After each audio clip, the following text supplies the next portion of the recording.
हाँ विद्यार्थियों, day to day life में अधिशोषण के क्या अनुप्रयोग हैं, इसके विषय में इस वीडियो के माध्यम से हम लोग अध्ययन करेंगे। तो आइए हम लोग समझते हैं डे टू डे लाइफ में अधिशोषण के अनुप्रयोग क्या हैं। एक एक बिंदु को लेंगे और सभी बिंदुओं को एक्सप्लेन करते हुए हम लोग आगे बढ़ेंगे। तो ये है आपका एप्लीकेशन ऑफ एडजॉर्प्शन, यानी अधिशोषण का अनुप्रयोग। अधिशोषण के अनुप्रयोग, तो एक एक बिंदु को लेने वाले हैं, आप नोट कर लीजिएगा इन चीज़ों को कहीं पर। तो यहाँ हम इस स्लाइड में दो बिंदु ले रहे हैं। पहला है इन गैस मास्क, यानी गैस मास्क में अधिशोषण का अनुप्रयोग है, और दूसरा है प्रोडक्शन ऑफ हाई वैक्यूम, यानी उच्च निर्वात उत्पन्न करने में। तो गैस मास्क में और उच्च निर्वात उत्पन्न करने में अधिशोषण का किस प्रकार से अनुप्रयोग है, एक ये इमेज देख लीजिए। ये गैस मास्क, ये जो व्यक्ति है ये इस प्रकार से गैस मास्क लगाए हुए है। ये गैस मास्क कौन लगाते हैं? एक्चुअली जो हम लोग इन दिनों कोरोना के कारण मास्क लगाते हैं उसकी बात नहीं हो रही है। ये गैस मास्क इस प्रकार का होता है दोस्तों। गैस मास्क जो कोल माइंस होते हैं, यानी कोयले की जो खदान होती हैं, उस कोयले की खदानों में जो मजदूर नीचे जाते हैं तो दीवालों को जैसे ड्रिल करना है, छेदना है, या फिर मान लीजिए कोई ऑब्जर्वेशन करना है, तो उसके लिए ये जो लेबर होते हैं या जो खदान में काम करने वाले कर्मी होते हैं, वो इस मास्क को लगाकर नीचे जाते हैं खदान में। चूँकि बहुत गहराई में जाना होता है और वहाँ विभिन्न प्रकार की जो जहरीली गैसें होती हैं उनके रिसाव का खतरा ऑलरेडी बना रहता है। तो अगर इस मास्क का उपयोग अगर वे नहीं करेंगे और बिना मास्क के अगर जाते हैं तो ये जो विषैली गैसें हैं इनके इनहेलिंग से, इनको जब सांस के रूप में वो कर्मी या जो भी व्यक्ति है वो सांस के रूप में लेगा तो उसके रिस्पिरेटरी सिस्टम को, श्वसन तंत्र को वो प्रभावित करेगा, उससे उसकी मृत्यु भी हो सकती है। तो इस रिस्क से बचने के लिए इस गैस मास्क का यूज किया जाता है।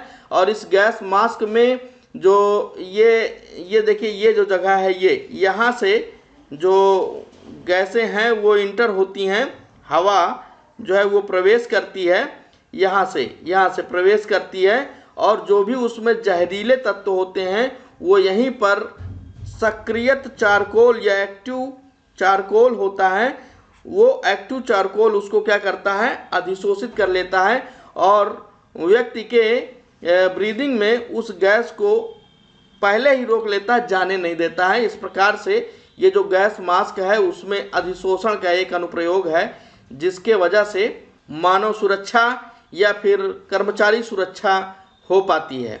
अब हम दूसरे बिंदु की ओर आते हैं, जो कि है उच्च निर्वात उत्पन्न करने में अधिशोषण का अनुप्रयोग है। तो एक्चुअली क्या होता है, जब हमें उच्च निर्वात उत्पन्न करना होता है तो विभिन्न प्रकार के अधिशोषकों का हम उपयोग करते हैं। जैसे हम ये एक अधिशोषक ले रहे हैं, ये है आपका चारकोल यानी कोयला है लकड़ी का, या ये कह लीजिए कि लकड़ी के भंजक आसवन से प्राप्त ये चारकोल है। चारकोल क्या है? ये चारकोल है साथियों। ये चारकोल क्या करता है, जो वातावरण में उपस्थित ये मान लीजिए गैस के विभिन्न अणु हैं, ये तमाम अणु हैं इस प्रकार से गैस के, तो ये अणु को क्या करता है, अपनी सतह पर एब्जॉर्ब कर लेता है, अधिशोषित कर लेता है।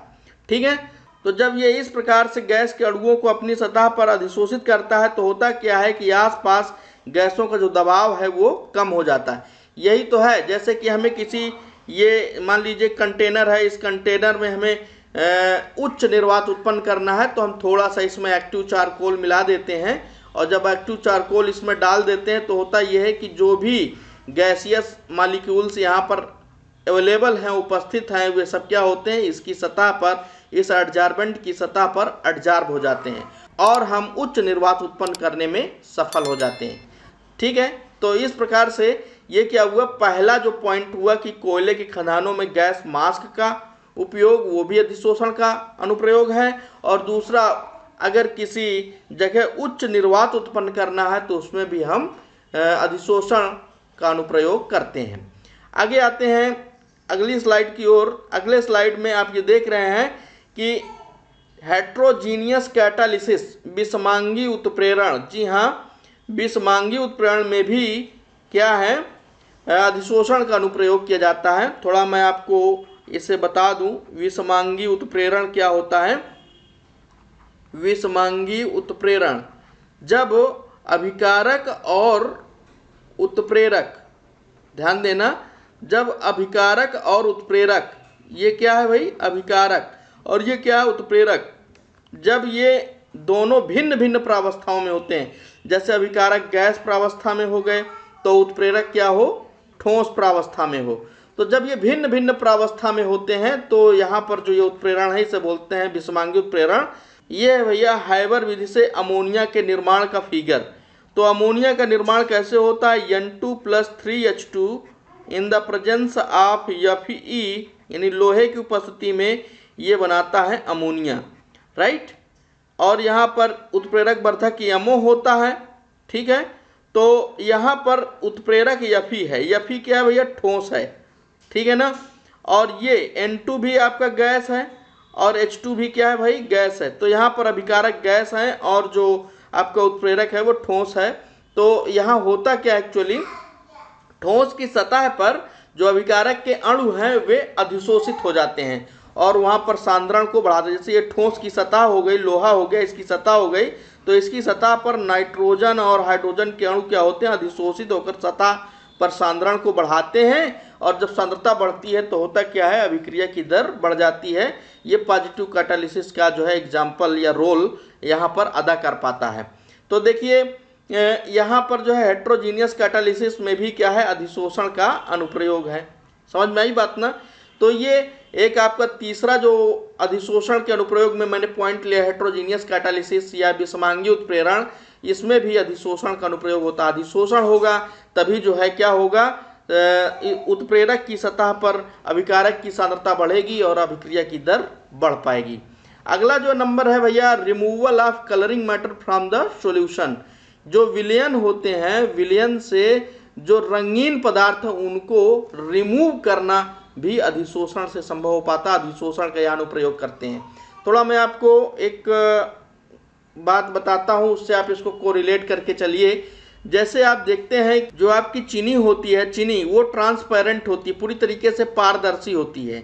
चीनी क्या होती है, पूरी तरीके से पारदर्शी होती है, उसके आर पार आप देख सकते हैं एकदम ट्रांसपेरेंट होती है। लेकिन चीनी बनती किससे है, वो गन्ने के रस से बनती है। और गन्ने के रस को जब गर्म किया जाता है तो गुड़ बनता है। गुड़ देखिए किस प्रकार का होता है, ये भूरा होता है, भूरे कलर का होता है, लगभग लाल भूरे रंग का। और ये भूरे रंग को हटा करके ही हम क्या करते हैं, चीनी बना पाते हैं। जैसे देखिए ये एक बीकर है, इस बीकर में ब्लू कलर की एक इंक है। अगर हम इसमें कोई ऐसा एडजार्बेंट मिला दें जो कलर पिगमेंट को क्या करे, एडजार्ब कर ले, तो एडजार्ब करने के बाद ये जो ब्लू कलर है इसका वो क्या हो जाएगा, ट्रांसपेरेंट। जैसे यहाँ पर आप देख पा रहे हैं, यहाँ पर मैं आपको दिखा देता हूँ फिर से। ये देखिए, ये इस बीकर में देखिए, ये जो आपका ब्लू इंक है, ये ब्लू इंक किस में कन्वर्ट हो गया, ट्रांसपेरेंट में कन्वर्ट हो गया, due to use of adsorbent. Due to use of adsorbent, अधिशोषक के उपयोग के कारण क्या हुआ, हम इस कलर्ड मटेरियल को क्या किए, कलरलेस में चेंज कर दिए। तो इसमें भी क्या होता है भैया, रिमूवल ऑफ कलरिंग मैटर में भी हम क्या करते हैं, अधिशोषण का अनुप्रयोग करते हैं। तो देखिए भाई, ये पांचवा नंबर कंट्रोल ऑफ ह्यूमिडिटी यानी आर्द्रता नियंत्रण। आर्द्रता नियंत्रण, आर्द्रता नियंत्रण हो गया। आर्द्रता का नियंत्रण यानी आर्द्रता का मतलब आप समझ रहे होंगे, नमी। नमी को कंट्रोल करना है, नियंत्रित करना है, तो उसमें भी अधिशोषण का अनुप्रयोग होता है। और ये अगला नंबर है भैया, इन क्यूरिंग डिसीज यानी बीमारियों के उपचार में भी अधिशोषण का अनुप्रयोग होता है। किस प्रकार से, थोड़ा इसको समझ लीजिए। जैसे देखिए, ये आर्द्रता का नियंत्रण करने के लिए आप इन प्रकार के चीज़ों को जरूर देखे होंगे। बताइए आपने कहाँ देखा, कमेंट करिए। इस प्रकार की चीज़ों को आपने कहीं देखा है, बताइए। जी हाँ, देखिए जैसे आप कोई लैपटॉप लेते हैं नया चीज़, या जैसे मान लीजिए कोई बर्तन लेते हैं आप, तो बर्तन में क्या होता है, अगर वो बढ़िया क्वालिटी का बढ़िया ब्रांडेड चीज़ है तो उसमें क्या होगा कि इस तरह की पुड़िया अंदर आपको देखने को मिलेगी। इसमें एक्चुअली होता क्या है, सिलिका जेल है। ये है सिलिका जेल, एक एडजार्बेंट है। ये क्या करता है, आसपास जो मौजूद नमी होती है उसको अपनी सतह पर अधिशोषित कर लेता है। ये देखिए, ये जैसे पुड़िया, इसको आप फाड़ेंगे तो इसमें इस प्रकार की गोलियां निकलेंगी और इन गोलियों की एक खासियत है कि जो आसपास वातावरण में उपस्थित नमी है या आर्द्रता है उसको ये एब्जॉर्ब कर लेती हैं। तो जैसे लैपटॉप है तो लैपटॉप खराब होने से बचेगा, नमी अगर जैसे वहाँ है तो कोई दिक्कत ना होने पाए। जैसे बर्तन है तो बर्तन में रस्टिंग ना हो। रस्टिंग माने भाई, रस्टिंग का मतलब जंग लगना, तो जंग उस पर ना लगे। जैसे लोहे की ही चीज़ है कोई, तो उस पर जंग ना लगे। तो अगर जैसे जंग लगने की कोई संभावना, तो उसमें हम इसको जो है रख देते हैं। तो इसको रखने से होता यह है कि नमी जो है वहाँ पर नहीं होने पाती और उसकी सुरक्षा हो पाती है।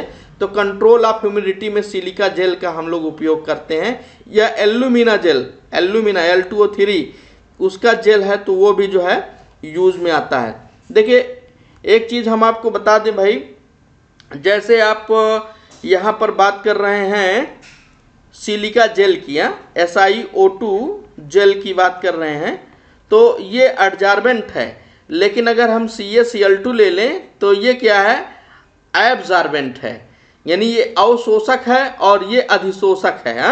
अवशोषक में क्या होता है, जैसे कि मान लीजिए CaCl2 अगर हम लेते हैं तो CaCl2 भी क्या करता है, नमी को सोखता है, लेकिन वो सोख करके उसके सतह से होकर अंदर चला जाता है, बल्क एरिया में चला जाता है, यानी ये गीला हो जाएगा, CaCl2 गीला हो जाएगा। लेकिन जो SiO2 होगा या सिलिका जेल होगा तो इसमें क्या होगा, इसकी सतह पर ही नमी रहती है, अंदर ये सूखा का सूखा रहेगा।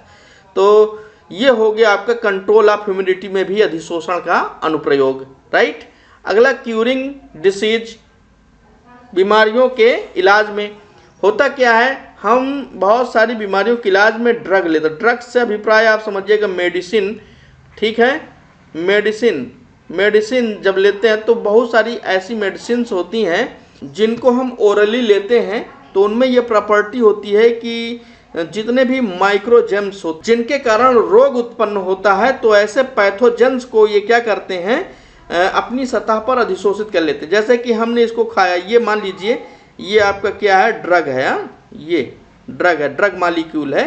तो ड्रग मॉलिक्यूल में क्या होगा कि जो हमारे शरीर में उपस्थित पैथोजेंस हैं जिनके कारण बीमारी है, तो वो पैथोजेंस क्या होते हैं, इन ड्रग के मॉलिक्यूल्स के ऊपर अधिशोषित हो जाते हैं, चिपक जाते हैं। ये जैसे ये चिपक गया, ये चिपक गया, है ना, समझ रहे हैं बात को, जैसे ये चिपक गया, ये सब क्या होता है, चिपक जाता है। जो हमारा ब्लड होता है तो उसमें से ये जो पैथोजेंस की कंसंट्रेशन है वो घट जाती है, कम हो जाती है। भाई जब ये चिपक गया और चिपक करके भाई ये by urine, by excretory system ये हमारे शरीर से बाहर निकल गए, तो होता क्या है, जब इनकी सांद्रता घट जाती है भाई, तो जो है हमारा शरीर बीमारी से निजात पा लेता है। तो क्यूरिंग डिसीज में भी हम बहुत सारे अधिशोषकों का उपयोग करते हैं, यहाँ भी अधिशोषण का अनुप्रयोग होता है। ओके, अब आइए आगे और कौन से उपयोग होते हैं। नंबर 7 की ओर हम लोग आगे बढ़ते हैं। ये क्रोमैटोग्राफी, क्रोमैटोग्राफी जिसे आप क्या कहते हैं, वर्ण लेखन। जी हाँ, इसको आप बोलते हैं वर्ण लेखन, हिंदी में कहते हैं। एक्चुअली जब शोधन की सामान्य विधियां क्या होती हैं, फेल हो जाती हैं, समझिएगा। जब शोधन की सामान्य विधियां, जैसे कि मान लीजिए आसवन है या और कोई भौतिक तरीका है जिससे कि हम 2 या 2 से अधिक पदार्थों के मिश्रण को अलग अलग कर रहे हैं, तो वहाँ जब वे फेल हो जाती हैं तो दोस्तों फिर क्रोमैटोग्राफी का सहारा लिया जाता है। और दोस्तों क्रोमैटोग्राफी आज के समय में बहुत प्रकार की हो गई है, इसका जो क्षेत्र है बहुत ही व्यापक हो गया है। जैसे एक होता कॉलम क्रोमैटोग्राफी, एक होता थिन लेयर क्रोमैटोग्राफी, एक पेपर क्रोमैटोग्राफी, बहुत सारी क्रोमैटोग्राफी होती हैं। तो एक जैसे मैं आपको एग्जांपल लेके दिखाना चाहूँगा, ये है एक पेपर जो एक विशेष प्रकार के एडजॉर्बेंट से बनाया गया है। अब यहाँ पर ये जो है देखिए, इस कंटेनर में क्या भरा हुआ है, ये है मिश्रण, 2 या 2 से अधिक पदार्थों का, द्रवों का मिश्रण है। ये है भाई मिक्सचर, राइट। अब इस मिक्सचर में होता क्या है, जितने भी कंपोनेंट हैं, सपोज दैट 4 कंपोनेंट हैं, A, B, C और D। तो 4 कंपोनेंट है, तो चारों कंपोनेंट की जो अधिशोषण की सीमा होगी वो अलग अलग होगी, जो उनके अधिशोषण की दर होगी वो अलग अलग होगी। हो सकता है कोई बहुत तेजी से अधिशोषित हो, कोई धीरे धीरे अधिशोषित हो, राइट। अब देखिए जैसे आप देख रहे हैं, ये हमने पेपर को इसमें डिप किया, डुबोया। इस ब्लू कलर का जो आपको मटेरियल दिख रहा है ये कई चीज़ों का मिश्रण है। तो इसमें जब हम पेपर को डुबोएंगे तो उससे होगा क्या कि भिन्न भिन्न जो यहाँ पर उपस्थित कंपोनेंट हैं, घटक हैं, वो भिन्न भिन्न रेट से यहाँ अधिशोषित होंगे और ऊपर की ओर चलेंगे। अब जैसे देखिए यहाँ पर ये कलर यहीं पर रुक गया, ये यहाँ है, और ये कलर जो है देखिए यहाँ आ गया रेड कलर, और ये यहाँ आ गया। तो इस प्रकार से जब हम पदार्थों को सेपरेट करते हैं, द्रवों को पृथक्कृत करते हैं, तो इस टेक्निक को क्रोमेटोग्राफी कहते हैं। और ये क्रोमेटोग्राफी भी दोस्तों बेस्ड है किस पर? अधिशोषण पर। बात समझ में आ रही ना? ये प्रक्रिया भी अधिशोषण पर आधारित है, राइट। तो क्रोमेटोग्राफी में भी अधिशोषण का क्या हुआ भाई? अनुप्रयोग हुआ। देखिए in separation of inert gases, जो अक्रिय गैसें होती हैं दोस्तों, अक्रिय गैसें, कौन सी गैसें? अक्रिय गैसें। अक्रिय गैसें कौन कौन सी हैं? वही शून्य वर्ग के तत्वों, helium, neon, argon, krypton, xenon, radon, right ना। देखिए हीलियम, नियान, आर्गन, क्रिप्टन और जिनान, ये सारी जो गैसें होती हैं जो शून्य वर्ग में हैं, ये इनर्ट गैसेस हैं। बेसिकली आप यहीं तक आ जाइए, ये क्रिप्टन तक। जिनान में तो कुछ अपवाद दिखने लगता है, जब मैं आपको शून्य वर्ग के तत्वों को पढ़ाऊंगा तो ये डिटेल में आपको बताऊंगा। तो यहाँ जो ये इनर्ट गैसेस हैं दोस्तों, इनको अगर हमें सेपरेट करना है, अलग करना, तो ये एक अलग चैलेंज होता है, क्योंकि जो रिएक्शन करने वाली गैसेस हैं उनको तो भाई विभिन्न प्रकार के अभिक्रियाओं के माध्यम से उनको हम सेपरेट कर सकते हैं, अलग कर सकते हैं, लेकिन जो अक्रिय गैसें हैं उनको हम कैसे सेपरेट करें, तो उसके लिए भी अधिशोषण के सिद्धांत का अनुप्रयोग करते हैं। देखिए इस डायग्राम में आप देखिए, हाँ ये देखिए इसमें लिखा भी ना, हीलियम, नियान, आर्गन, क्रिप्टन, जिनान, ये जैसे हमने विभिन्न गैसें ली और इन गैसों को हम इस प्रकार से इसमें इंसर्ट करेंगे, तो यहाँ पर भिन्न भिन्न प्रकार के क्या कंटेनर में लिए जाएंगे, भिन्न भिन्न प्रकार के अधिशोषक लिए जाएंगे। किसी की अधिशोषण की जो डिग्री होगी, डिग्री माने मात्रा, डिग्री ऑफ एडजॉर्प्शन, किसी की कुछ होगी, किसी की कुछ और होगी, किसी की कुछ और होगी, उस बेसिस पर क्या होगा, ये मिश्रण को हम अलग अलग कर पाएंगे। अंडरस्टैंड दोस्तों। अधिशोषण सूचक क्या होता है दोस्तों? कुछ ऐसे अवक्षेप होते हैं पीपीटी यानी प्रेसिपिटेट, जिनकी सतह पर कुछ विशेष डाइज, जो विशेष रंग होते हैं, रंग डाइज, वे जो है अधिशोषित हो जाते हैं। जैसे कि मान लीजिए ये मैं आपको दिखा रहा हूँ, ये है इयोसिन।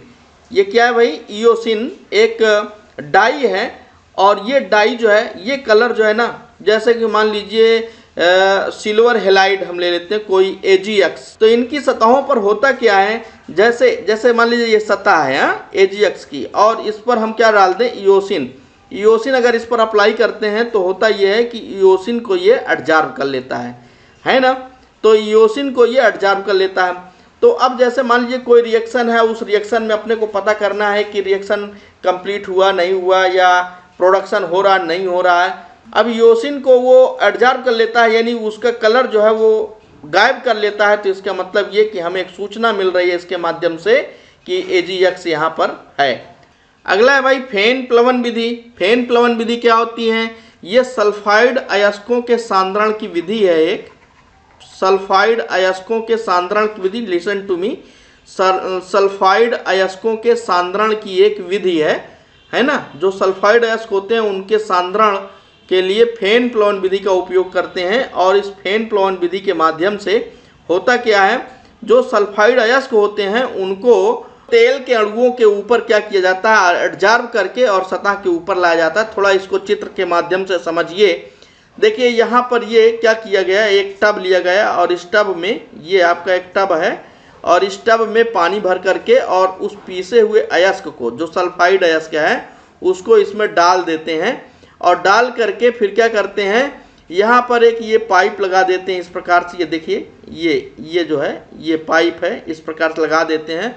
और इस पाइप में क्या करते हैं, एयर यानी वायु को जो है प्रवाहित करते हैं। और प्रवाहित करने के साथ साथ यहाँ पर देखिए कि ये पुलिया लगी हुई है, इस पुली के माध्यम से इसको घुमाया जाता, मथा जाता है। तो जब मथा जाता है तो होता क्या है, यहाँ पर जो पीसा हुआ ऐश क्या है पूरे जल में जो है मिक्स होता है। हाँ, एक चीज़ और, इसमें जो है वायु प्रवाहित किया गया और साथ ही इसमें चीड़ का तेल पाइन ऑयल, चीड़ का तेल या इकोलिप्टस का तेल, या एक चीज़ और होता है इसमें पोटेशियम एथिल जैंथेड को इसमें मिला करके और ये वायु प्रवाहित किया जाता है। तो होता ये है भाई कि जो तेल होता है उस तेल में सल्फाइड अयस्क जो है भीग जाते हैं और जो पानी होता है उसमें अशुद्धियाँ भीग जाती हैं। तो अशुद्धियाँ जो है यहाँ पर नीचे जमा हो जाती हैं जल में भीग करके, और जो हमारा सल्फाइड अयस्क है वो तेल के अणुओं के ऊपर चिपक करके और फेन के रूप में यहाँ पानी से कहा जाता है ऊपर सतह पर आ जाता है। तो इस विधि को भैया फेन प्लवन विधि बोलते हैं। तो फेन प्लवन विधि में भी क्या है, अधिशोषण का अनुप्रयोग है। अंडरस्टैंड। नंबर 1 है भैया गैस मास्क, नंबर 2 है production of high vacuum, number 3 है हेट्रोजीनियस कैटालिसिस विषमांगी उत्प्रेरण। फिर अगला क्या है भैया, removal of colouring matter from the solution, removal यानी कि रंगीन पदार्थ को विलयन से हटाना। अगला है भैया कंट्रोल ऑफ ह्यूमिडिटी, आर्द्रता का नियंत्रण। अगला है क्यूरिंग डिसीज, फिर क्रोमेटोग्राफी, और फिर उसके बाद अक्रिय गैसों के पृथक्करण में। फिर अगला है एडजॉर्प्शन इंडिकेटर, और अगला और अंतिम है भैया फेन प्लवन विधि यानी फ्लोटेशन प्रोसेस। इन 10 बिंदुओं पर हम क्या किए हैं, अधिशोषण के अनुप्रयोग को एक्सप्लेन किए हैं। तो आज के वीडियो में दोस्तों इतना ही, मिलते हैं अगले वीडियो में यानी कल। Thank you.